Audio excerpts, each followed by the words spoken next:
gente, eu sou a Isabelle e esse é o Ulisses e nós somos os novos estagiários da TV PUC. Começa agora mais uma edição do Universidade Aberta. E hoje você vai ver o que rolou na roda de conversa Vladimir Herzog, na Semana de Jornalismo e muito mais. Outubro foi o mês da premiação do Vladimir Herzog e os vencedores do prêmio se encontraram para conversar sobre as experiências e os aprendizados que eles tiveram fazendo esses trabalhos. Veja agora como rolou esse encontro.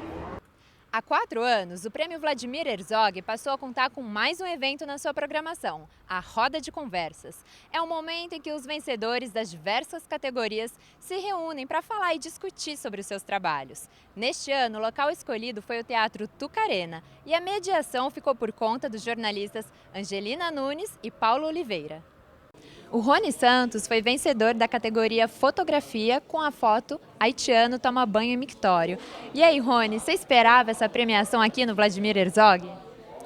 Na verdade eu não esperava, eu fiquei bastante surpreso e ao mesmo tempo eu fiquei feliz, porque a foto faz uma denúncia importante de como os haitianos muitas vezes são recebidos aqui no Brasil. Aqui no Prêmio Vladimir Herzog tem também os veteranos, como o Leonêncio Nossa. E aí, Leonêncio, é o 4º prêmio, é isso? Mas é sempre como se fosse a primeira vez, né? Porque falar de direitos humanos, retratar dramas, é sempre algo muito complexo, muito difícil e, claro, muito emocionante.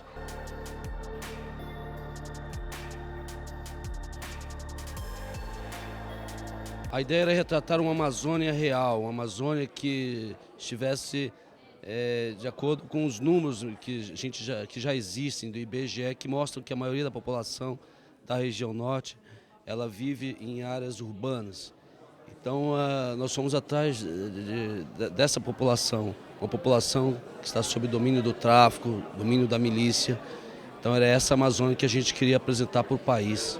A premiação desse ano homenageou os 40 anos da morte de Vladimir Herzog. Herzog era diretor de jornalismo da TV Cultura quando foi convocado para prestar depoimento no DOI-CODE. E no dia 25 de outubro de 1975, o governo militar divulgou que Herzog havia se suicidado.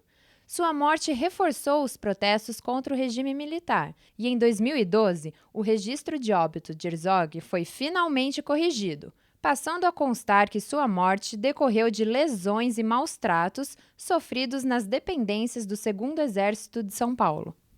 Aqui no Prêmio Vladimir Herzog, a gente encontra os que já têm uma experiência e os que estão estreando agora, como essa dupla aqui da Record. E aí, gente, tem um peso no currículo o prêmio? Com certeza. O Prêmio Vladimir Herzog é hoje uma das maiores premiações do Brasil no reconhecimento ao trabalho dos jornalistas. Então, ganhar o Vladimir Herzog, vencer esse prêmio na categoria telejornalismo, reportagem, com uma matéria tão bacana como foi a Estrada da Fome, que teve uma representação, uma simbologia tão grande para a gente, é mais do que uma satisfação. E para você, como é que foi ganhar esse prêmio? É uma honra, é um prêmio que marca a carreira de um jornalista. Eu já tenho 20 anos, mais de 20 anos de profissão e é a primeira vez que eu ganho um prêmio e um prêmio com tanta representatividade como o Vladimir Herzog. A Kátia, editora do Trabalho, já foi vencedora em outra edição do Vladimir Herzog. Agora é a 2ª vez. Então, Kátia, o que tem de diferente nessa edição? É sempre uma honra. Eu já ganhei em 2009, mas o Vladimir Herzog tem um peso muito grande por toda a história, né? Por toda a história do Vlado, por trás e tal. E essa coisa da defesa dos direitos humanos, como a Helene disse, é o ideal de todo jornalista, é o que a gente quer, é o que a gente busca desde sempre. Então, ele é sempre uma honra.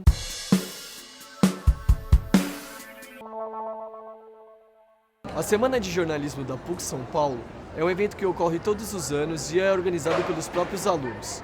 O tema da semana desse ano foi Novos Caminhos do Jornalismo e discutiu as mudanças pelas quais a profissão tem passado nos últimos anos. Confira a matéria. Nesse ano ocorreu a 37ª edição da Semana de Jornalismo da PUC São Paulo.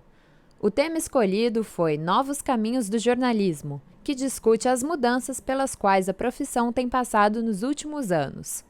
O evento contou com a participação de profissionais da área e alunos do curso de jornalismo. O objetivo da semana é trazer em discussão questões que a gente não debate no curso, como assessoria de imprensa, freelancer, e também trazer um pouco da mídia alternativa, mostrar como tem se organizado, qual vai ser o futuro do jornalismo, qual vai ser o futuro também da grande imprensa, sobre a questão da mulher também dentro da mídia. Tem sido um debate forte, as feministas cada vez mais tendo visibilidade. Eu acho que é a oportunidade das pessoas verem que existem outras possibilidades, né, e que não seja replicado constantemente o mesmo discurso, né? Abrir os olhos para outras possibilidades, para outras verdades, para outras pessoas, né? Então, quem sabe, com acesso ao que a gente tenta passar, né, as pessoas tentem fazer uma mídia diferenciada e permita que outras pessoas se aproximem do que é a mídia. A Semana de Jornalismo é uma tradição do departamento, essa é a 37ª. Ela é sempre uma ocasião importantíssima para produzir uma sinergia entre os vários anos do próprio curso e do curso com a sociedade como um todo. Então é fundamental porque ela mantém a gente atualizado, mantém a perspectiva crítica sempre em pauta, e acho que é um momento de coletivização de experiências, troca de experiências da PUC com a sociedade e dentro do curso. Espero sempre entender melhor as profissões com cada tema, se é jornalismo em rede, entender como que está realmente a internet hoje, como que é o meio, a interação dela também com o jornal, como vai ser a realidade dos dois juntos atualmente, mas também aproveitar para fazer perguntas. Acho que é um momento muito bom para a gente tirar muitas dúvidas, então acho que são aulas fora do horário de aula.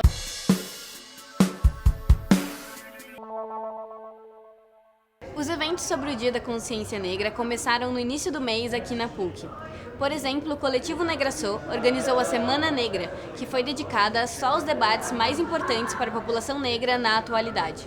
O coletivo Negraçô organizou no início de novembro a Semana Negra. Foram 4 dias de debates que trataram sobre colorismo, encarceramento em massa, revista vexatória e genocídio negro, assistencialismo e racismo institucional. A semana deu início às atividades que marcam o mês da consciência negra na universidade. A semana partiu porque estamos no mês, né, que é o Morte de Zumbi, da consciência negra, e não só por isso, porque vários temas têm que ser discutidos dentro da universidade, que é o racismo institucional, o genocídio da população negra, a saúde da população negra, e não é em matéria nenhuma. Luciana de Araújo, participante da mesa que encerrou a semana, falou sobre a importância de debater o racismo institucional e estrutural também dentro da universidade. Universidade que, embora tenha uma história de inclusão, né, todo um debate de trazer pessoas para além da elite que normalmente ocupou e ocupa as universidades brasileiras, é uma universidade que também tem muitos episódios de racismo e uma cultura institucional que não enfrenta isso. A gente viu vários casos já que foram denunciados aqui mesmo na PUC São Paulo, em outras PUCs, em outros estados, e a política da administração das administrações foi, em geral, sempre justificar como mal entendido, divergências de opinião. E a sociedade brasileira vive um momento que tem a ver com uma conquista de lutas, muitas lutas de muitos anos, de maior incorporação e inclusão da população negra nas universidades. Acho que o mais importante é que na PUC a gente vê os negros, mas os negros não são vistos. Só os negros veem os negros dentro da PUC. Então você andar pela praia e está escrito Semana Negra, eu acho que para mim como negra, não tendo nada que represente os negros aqui dentro da PUC, a PUC é uma universidade muito racista, então acho que assim, a nossa união, que é o que eu falei na primeira palestra, os negros, o problema do negro é que o negro não se identifica como negro. Então a gente se identificando, a gente se unindo, é uma luta muito grande, é uma força política que a gente tem aqui dentro muito grande, eu acho que isso é essencial. Integrante do coletivo criado em 2014, Fernanda fala sobre a necessidade dos debates das questões dos estudantes negros e das iniciativas de inclusão. O coletivo é muito novo, né? A gente está se fortalecendo agora, mas a questão da permanência estudantil também, porque essa acolhida, né? O aluno geralmente é bolsista e ele falta porque ele tem dificuldades. Nós temos pessoas no coletivo como eu que são mães solteiras, que estão com filho, estão com a faculdade, têm que trabalhar e é muito difícil. E essa questão que o coletivo bate, permanência estudantil e os casos de racismo. O próprio custo das mensalidades é uma forma de exclusão social da universidade. Então esse é um debate fundamental para que a gente consiga superar uma lógica que é a lógica que fundou a sociedade brasileira. A gente teve 388 anos de escravidão oficial e tem 127 de regime não escravista. Mas isso não significa que a abolição acabou com o racismo. E a mãe de Maria Helena falou também sobre a importância da iniciativa do Negrasô em trazer uma brinquedoteca para cada dia de debate. Isso é fundamental, porque como parte também do processo do que é a nossa sociedade, os espaços de formação, os locais de trabalho excluem as mulheres, em geral. Formação, debate, trabalho, estudo, excluem as mulheres de maneira geral.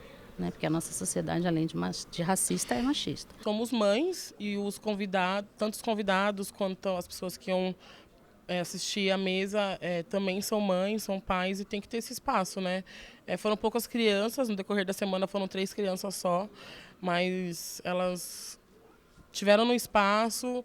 E é assim que a gente tem que fazer. Onde que estiver mãe, vai ter que ter creche, vai ter que ter pessoas para cuidar, porque essas mães precisam estar nesse espaço e discutir essas questões. As pessoas precisam ter consciência que, em particular numa sociedade que foi construída como a nossa foi, o racismo não é só uma questão individual, ou aquele indivíduo é racista. Ele é mais ainda forte como ideologia que faz com que muitas vezes as pessoas reproduzam sem perceber que estão reproduzindo. Eu acho que agora o próprio negro poder falar por ele, porque a gente sempre é representado, as pessoas sempre querem nos representar, então a gente está aqui, falando, a gente está aqui, a gente vai ser ouvido igual a mesa é feminista, a mesa é negra, e eu acho que isso é muito importante para os negros da PUC se unirem e começarem a perceber que a gente tem espaço aqui, e se não tiver, a gente vai criar.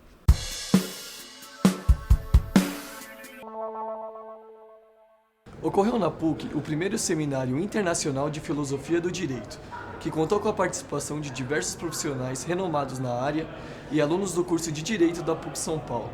Quer ver como é que foi? Dá uma olhada na matéria. O primeiro Seminário Internacional de Filosofia do Direito da PUC São Paulo contou com a participação de um dos principais nomes da área, Frederick Schauer. Além dele, outros palestrantes também participaram do evento, como professores da Faculdade de Direito da PUC São Paulo e de outras universidades. Trazer um autor como esse, Frederick Schauer, tratando da força do direito, é extremamente importante porque a força está no direito, ela está presente, ela está onipresente do direito. É aquilo que o cidadão, a primeira coisa que ele pensa quando ele está tratando do direito, ele pensa justamente na força. Ou seja, quais são as consequências que eu vou sofrer por descumprir uma determinada obrigação jurídica.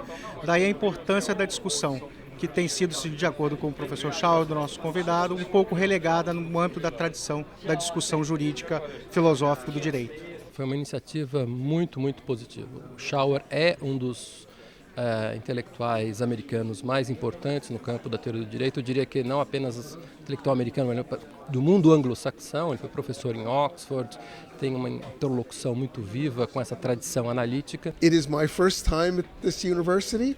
The thing that most impresses me is that in the middle of a break, everyone is here. That is a full room.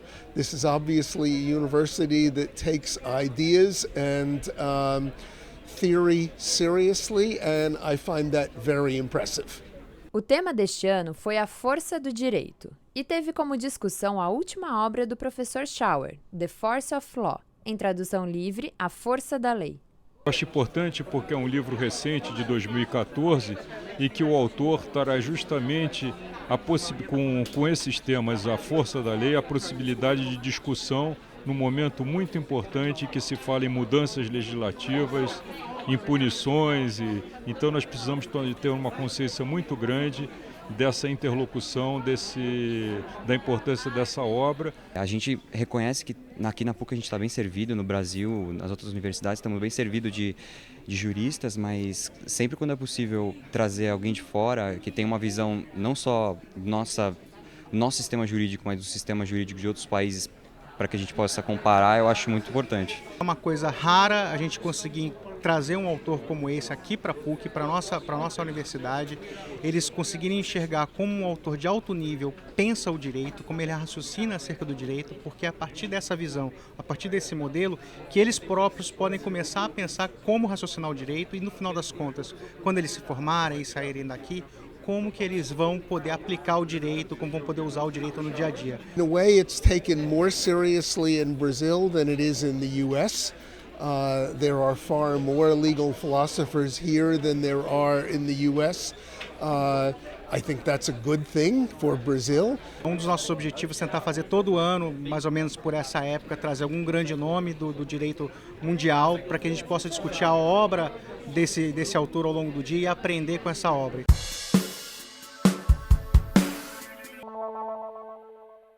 Dos 30 mil jovens vítimas de homicídio por ano no Brasil, 77% são negros.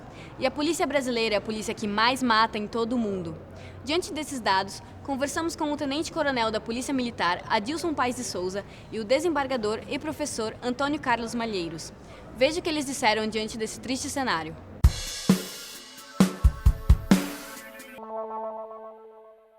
Dada a permanência da doutrina de segurança nacional, que requer a figura do inimigo, o inimigo hoje são pessoas que habitam determinadas áreas das grandes cidades, principalmente. E essas áreas, invariavelmente, são as periferias, são os bolsões de pobreza e de exclusão. Então, essas pessoas que vivem nessas áreas são inimigos por viverem nessas áreas de exclusão. E o inimigo, segundo a doutrina de segurança nacional, tem que ser eliminado. Eu creio que isso explica o elevado número de mortes da população jovem negra. É uma triste realidade. Nós que não vivemos na periferia, a gente não sabe o drama dessa molecada na periferia, né? Às vezes voltando tarde do colégio, ou mesmo saindo de um baile funk, tá certo? Indo para casa, é molestado, ele, na melhor das hipóteses, às vezes apanha, tá certo? Quando não morre, né? Eu já várias vezes tomei depoimentos de mães desesperadas que perderam filhos, adolescentes, que não tinham absolutamente nada a ver com uma vida criminosa. Nosso sistema de segurança pública, infelizmente, ele é, na sua essência, o mesmo sistema de segurança pública de antes da redemocratização do país, ou seja, do período da ditadura. As mudanças ocorridas não foram mudanças significativas, então eu acho que nós temos um problema de base que precisa ser enfrentado com a maior urgência possível. Extermínio de jovens negros, não é? Marginais ou não, e se forem marginais isso não importa, não é? Porque existe uma coisa chamada devido processo legal, não é? Quem está fora da lei tem que ser preso, tem que ser detido e tem seus direitos, não é? Agora, muita gente, muito menino humilde, trabalhador, que estuda, não é? Mas que é mal ajambrado, gosta de funk, tá certo, qual é o problema, não é isso? Ele é muitas e muitas vezes confundido e é morto pela Polícia Militar. A desmilitarização da polícia no Brasil é um tema que tem ganhado cada vez mais espaço no debate público. A proposta consiste na mudança da Constituição por meio de uma emenda constitucional, de forma que as polícias militar e civil constituam um só único grupo policial sem o treinamento das Forças Armadas, de modo que elas fiquem mais próximas da sociedade. A desmilitarização ela se faz urgente justamente porque o nosso sistema da segurança pública é, na sua essência, o sistema da ditadura. Desmilitarizar significa desmontar esse sistema montado na ditadura e presente até hoje. Retirar do seio da sociedade a doutrina de segurança nacional que se faz presente entre nós, mesmo com o dito processo de redemocratização do país. E isso precisa ser feito com urgência. Você tem que mudar a mentalidade do policial. Não adianta só você tirar a farda, né? Hoje, pronto, agora é uma polícia única, que eu acho que isso deveria ter acontecido já há muitos anos, uma única polícia, né? Até para efetividade da atividade policial, duas, uma escondendo informação do outro. Pelo amor de Deus, isso é de uma burrice extraordinária. Uma única polícia, sim, por que não? Mas com uma única polícia com uma outra cabeça, com uma outra mentalidade. Porque se a mentalidade de corrupção, de perversão, permanecer com fardo ou sem fardo, isso vai acontecer. Agora, acredito que a desmilitarização é um bom começo. Sempre se inventa que foi resistência seguida de morte, quando na verdade a pessoa estava desarmada, tinha até se entregue, mas por uma questão de ódios, rancores, não é? Esses exterminadores, eles não perdoam, né? E também por racismo, né? É uma coisa incrível, muitas vezes a gente vê negros discriminando negros, né? Quer dizer, é uma coisa fora do comum, né? Quer dizer, é um absurdo. Isso me faz lembrar a África do Sul. Os policiais na época do apartheid mais cruéis com os negros eram os policiais negros. Enfim, são coisas muito tristes e todos nós temos que nos mobilizar para podermos combater esse tipo de estrutura perversa que já perdura há muito tempo.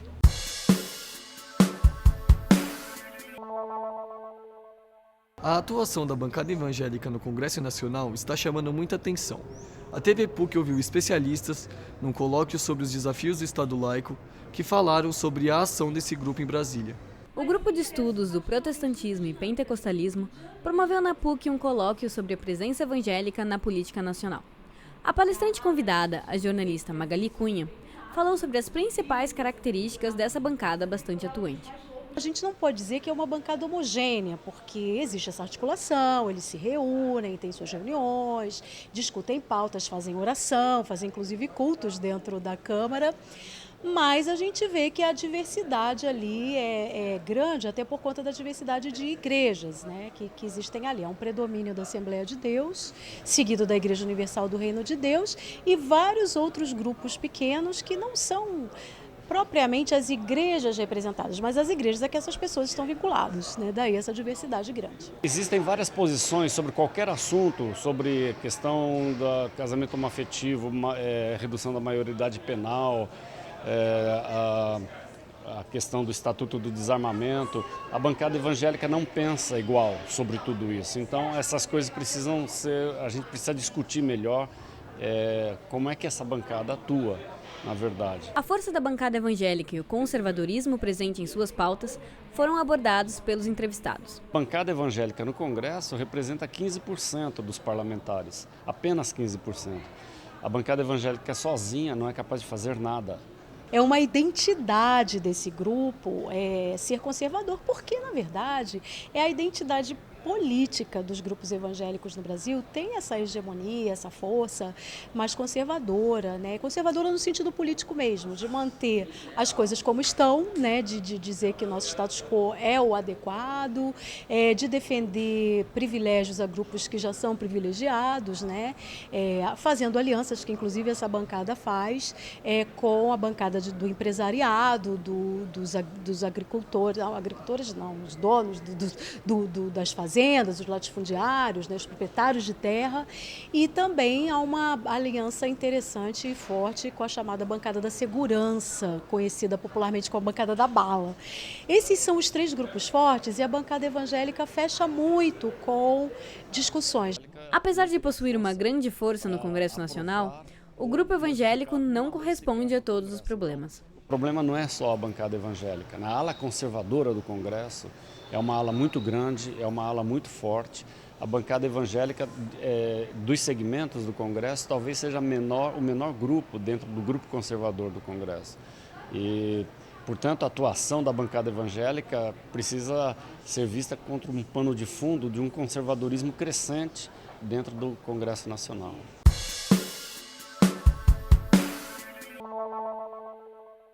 O Cine Debate é um evento que o Inana promove ao longo do ano. E para encerrar o ano de 2015, o longa escolhido foi Que Horas Ela Volta? Confira a matéria que fizemos na exibição do filme que rolou no auditório principal do Tuca. O Inana, Núcleo Transdisciplinar de Investigações de Sexualidades, Gênero e Diferenças, em conjunto com o grupo Direito, Gênero e Igualdade, organizou no Tuca mais uma edição do tradicional Cine Debate. O escolhido para encerrar a programação do ano foi o filme Que Horas Ela Volta, e a sessão contou com a participação da diretora do longa, Ana Mulayer. A gente aqui do Grupo Inana, o que a gente pretende é, dentro do nosso ciclo de cine debates, justamente promover discussões que às vezes em sala de aula a gente não consegue, e que, entendendo que com o cinema, às vezes fica mais fácil, mais claro de debater certas questões espinhosas, né? Que Horas Ela Volta ganhou destaque pelo modo como o filme aborda questões como conflitos de classe, racismo e o papel social da mulher. Em 30 anos, é o primeiro filme brasileiro concorrente ao Oscar dirigido por uma mulher. Um desafio, né? Porque ninguém está acostumado a ver a mulher nesse lugar, e nem eu, nem as mulheres, nem os homens. Então, eu acho que nesse sentido ele é um desafio. Então, quando a universidade vem aqui, traz uma diretora que é mulher, que fez um filme que fala de mulheres, que fala de classe, de gênero, de raça, ela está fazendo o quê? Ela está contemporaneizando uma discussão que é uma discussão importante para todo mundo. Depois da exibição do filme, o público pôde fazer perguntas e contar as suas impressões. A diretora ainda falou um pouco sobre a resposta que o seu filme tem recebido. Tem muitas histórias, todo dia eu recebo. O menino da FAO que dormiu 1 ano na própria faculdade porque não tinha onde morar, ou esse menino cuja patroa da mãe vai pagar a faculdade. Mas teve muitas, teve uma mulher que escreveu chorando, mandou a foto da babá, que foi muito forte também. Eu já tinha assistido o filme, eu gosto muito, assim. Lembra um pouco as mulheres da minha família, principalmente a Val, assim, acho que eu me identifico muito. Minha mãe também sempre foi doméstica. Eu acho que o filme é muito bem feito. Teve muita risada em momentos que não deveriam ter risada. O filme retrata uma coisa muito cruel da sociedade brasileira, assim, no geral. Sim, eu gosto, mas eu acho que fica muito no plano das ideias, muito bonito, só que não muda nada. Acho que a universidade ela vem, ela pensa, ela discute, ela produz, mas ela deve fomentar qual é a importância do debate de todas essas questões que o filme traz para a sociedade, né? Por fim, a promessa é que ano que vem tem mais Cine Debate. Ano que vem podem esperar que a gente vai continuar o nosso ciclo de Cine Debates e aí a gente vai divulgando a programação aqui dentro da PUC ao longo aí do semestre. O Tuca está comemorando seus 50 anos e, como parte das comemorações, a TV PUC entrevistou diversas personalidades que fizeram parte dessa história. Veja alguns depoimentos. Para quem gosta de teatro, o Tuca é uma referência, né? Um teatro de resistência na época da ditadura, um teatro que sempre apresentou excelentes espetáculos e, além disso, um teatro bem acabado, né? Eu espero que as pessoas percebam realmente a importância do Tuca dentro do panorama cultural da cidade e a importância do fato do Tuca estar dentro da PUC, ou seja, tem um público jovem, um público interessado também em teatro e a importância das peças que passam aqui. Para ver esse e outros programas é só acessar o site www.tvpuc.com.br ou as nossas redes sociais, Instagram /TVPUC ou Facebook TV PUC. Até mais!